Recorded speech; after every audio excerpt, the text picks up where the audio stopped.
Wemby, this energy, when they don't ever change. Oh, I want to win the MVP, and nobody's over here being like, "Wow, this guy's a little." Please be they're more like, humble. Yeah, No, they're like, more. yes, please, because we believe in you that way. You are an alien.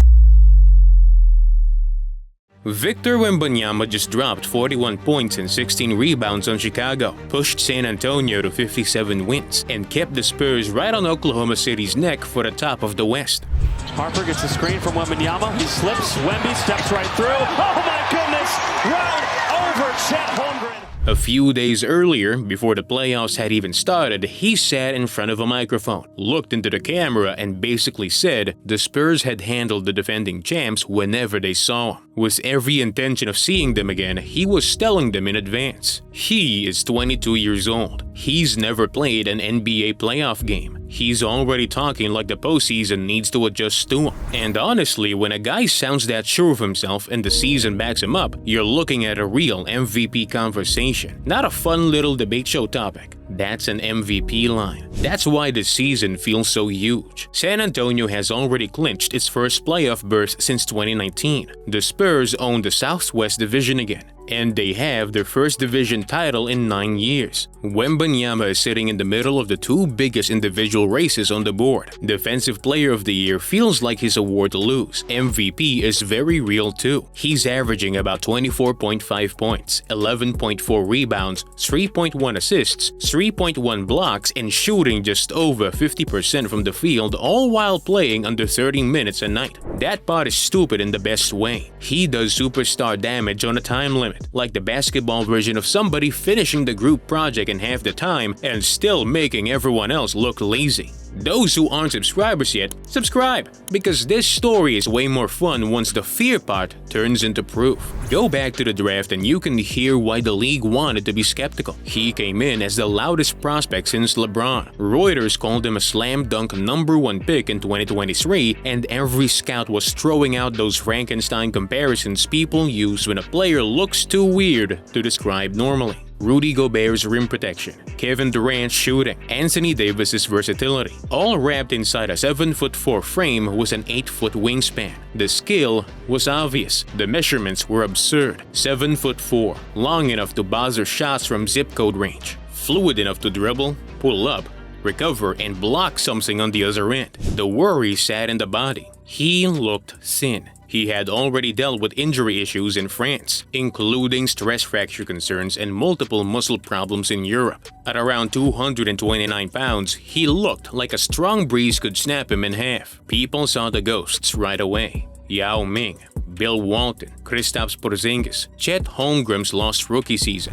Big bodies have betrayed plenty of careers before. So the nervous reaction was easy to understand. The league had seen this movie before. And a lot of people quietly hoped Wembanyama would turn into another beautiful what-if instead of the thing they were afraid he might become. Then he showed up and smashed the easy version of that argument. As a rookie, he averaged 21.4 points, 10.6 rebounds, and 3.6 blocks. Won Rookie of the Year unanimously, led the whole league in blocks, became the second rookie ever to lead the NBA in that category, became the youngest player ever to do it at 20 years old, and became the first rookie in league history to make all-defensive first team. He also became the first player ever to clear 1,500 points, 250 blocks, and 100 made threes in one season. That's not good for a rookie. That's your stat page looks broken stuff. The Spurs still went 22-60, so people kept one complaint alive. Fine, he was ridiculous, but could any of it actually lead to winning? It's your dad in the driveway when you're 8 years old. What do you do? Wemby 3, you bet! His second season started answering that question, and then his body scared everybody again. San Antonio had improved to 38-44. Wembanyama entered the year as the heavy favorite for Defensive Player of the Year, and by February 2025, he was averaging 24.5 points and nearly 4 blocks a night. Defensive Player of the Year was looking close to over. He was on pace to become the youngest winner in league history. Then the Spurs announced he had deep vein thrombosis, a blood clot in his right shoulder, and his season ended after 46 games. Basketball stopped being the important part for a minute. That diagnosis carried real fear. It also dragged every old pre-draft concern back into the room. People went right back to the same question. Was the frame always gonna be the issue? Was this gonna turn into one of those careers everybody remembers in unfinished fragments? The defensive award everybody thought was his ended up going somewhere else, and Wembanyama was not even eligible to receive votes. That's how fast the mood changed. San Antonio's response told you a lot about what the franchise thought. The Spurs did not flinch. They traded for De'Aaron Fox before the 2025 deadline, and from the outside it looked like a heist. Protected picks, role players, no core pieces, no meaningful future assets. They kept the young core together, and later got Fox in a 4-year extension that keeps him under contracts through 2029 to 30. Around the same stretch, Greg Popovich stepped away from the bench after 29 years and moved into a full-time front office role, with Mitch Johnson taking over as head coach. From the outside, it could have looked shaky. Franchise icon off the sideline, franchise star coming off a blood clot, a young roster still trying to speed up its timeline. Wembanyama, meanwhile, said in July 2025 that he had been medically cleared and expected to play. Behind the scenes, he got stronger, added weight, refined his game, studied film like a maniac, and came back looking heavier, calmer, and meaner. Opening night gave the league a pretty rude update. Wembanyama opened the season with 40 points and 15 rebounds against Dallas in 30 minutes. San Antonio started 5-0, the best start in franchise history. In those first 5 games, he posted 40 and 15 on opening night, then 29 and 11 with 9 blocks in New Orleans, then 31 and 14 with 6 blocks against Brooklyn, then 24 and 15, then 27 and 18 with 5 blocks against Miami. Hawkins Jr. driving on Champagny, spinning inside, and Wembanyama just grabs it.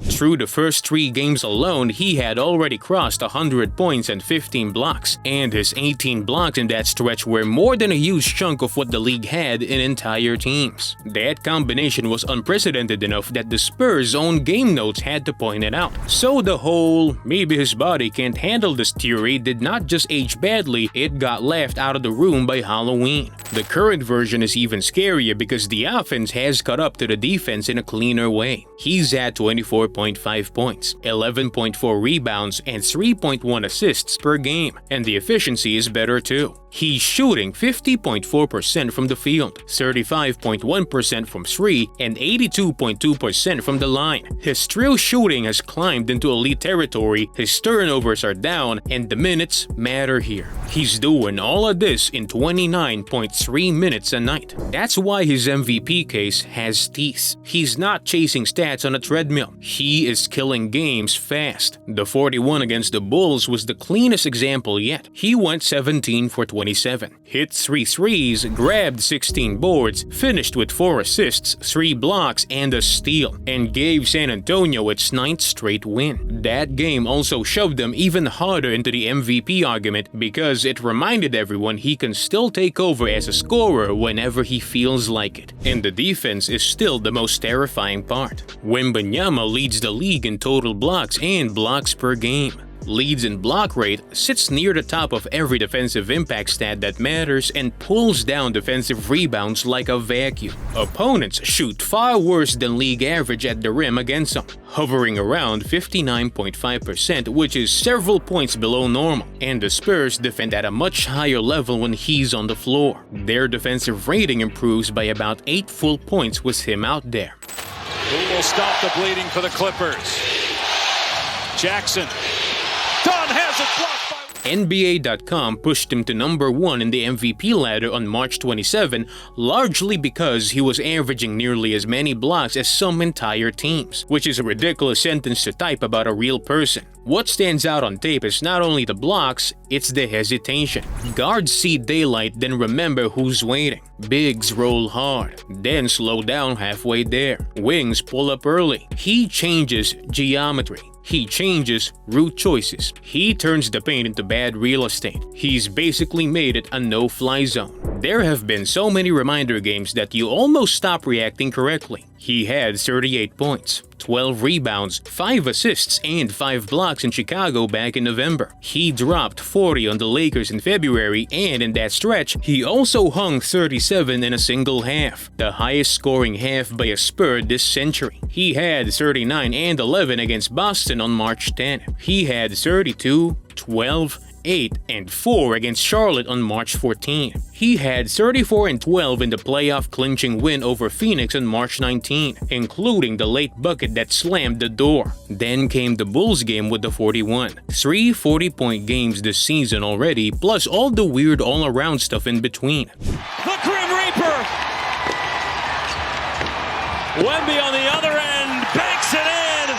He also became the first player in NBA history to put up 35 points, 10 rebounds, 5 assists, 5 blocks, and 5 made threes in the same game, and he built a 100-game streak with at least 1 block, joining some very serious company. That's the big shift with him now. Early on, people mostly talked about blocks and flashes. Now you're looking at a season full of nights where he bends every part of the box score. He's also not dragging a half-assembled roster around anymore. Fox is in place, locked in long-term and scoring at an all-star level. Castle is real. Dylan Harper looks like a serious young piece. Devin Vassell gives them another scorer. The Fox-Wembanyama connection only got 5 games last season before the blood clot shut everything down, which makes this year the first real look at the partnership. And it's been nasty. The pick and roll has become one of those actions that feels unfair if you're the defense. The Spurs went undefeated in February, the first time since March 2014 when they pulled that off. Since February 1, they have been the hottest team in the league,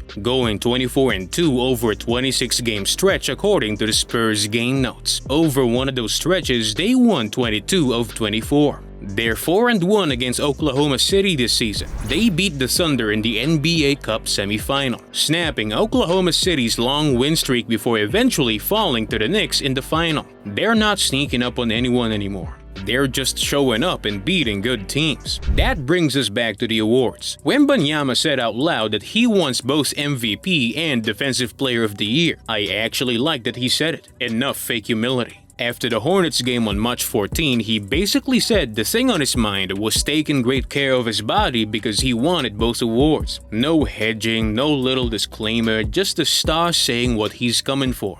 Greg Popovich early a season ago, and has really put a stamp on this team. Wembanyama, a three-pointer! The Defensive Player of the Year case is obvious. Some markets had him as such a massive favorite it barely looked like a real race anymore. There was even a real argument that he could have become the first unanimous winner of that award. The MVP case has become strong enough that NBA.com moved him to number 1 in its ladder last week, ahead of Shai Gilgeous-Alexander. The argument is pretty simple. He anchors an elite team, owns the best defensive resume in the sport, and his offensive impact goes well beyond the scoring average. He's also in one of those rare statistical neighborhoods where the names get annoying. According to his current averages, he's sitting on a line that only Kareem Abdul-Jabbar, Hakeem Olajuwon, Shaq, Patrick Ewing, and David Robinson have really lived in. That's the kind of season people usually talk about after the fact, not while it's happening. He's doing it at 22, and people like Bill Simmons are already dragging Magic Johnson and Tim Duncan into the conversation just to find the right age 22 comparison. Can't hit the leaner. So yes, Powell thrust into action. Wembanyama!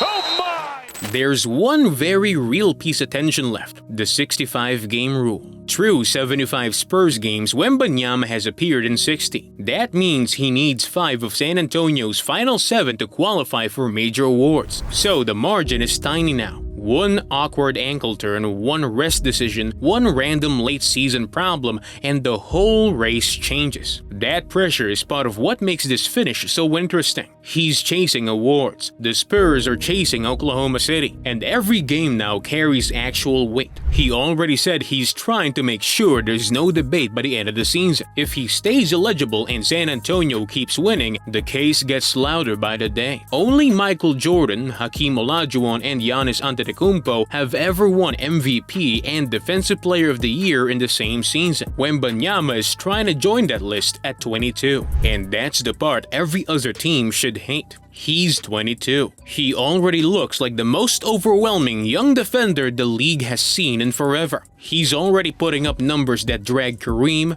Hakeem, Robinson, and Shaq into the conversation. He already has San Antonio back in the playoffs. He already talks like he expects the big series. The Spurs know what dynasty building looks like. They won 5 championships in a 16-year window and built around giants before. Now they have another one, except this one shoots threes off the dribble and erases half the floor on defense. So when people say the league's worst nightmare is coming, I think they're a little late. It's already here. The question now is not whether Victor Wembanyama can become the face of the Spurs again. The question is how many years the rest of the West has before this starts feeling unfair. Everyone's already penciling in the Oklahoma City matchup that's been hanging over the conference all year. And if that series happens, it may decide who comes out of the West. Oklahoma City has the depth. San Antonio has the 7'4" problem who keeps acting like the champs are the ones who needs to worry. Elite big men usually peak somewhere between 26 and 30. He's 22. That's what should scare everybody most. So here's the real question. If the playoffs started tomorrow, would you trust Oklahoma City's depth more, or would you take the 7'4" problem who already told the champs he likes that matchup?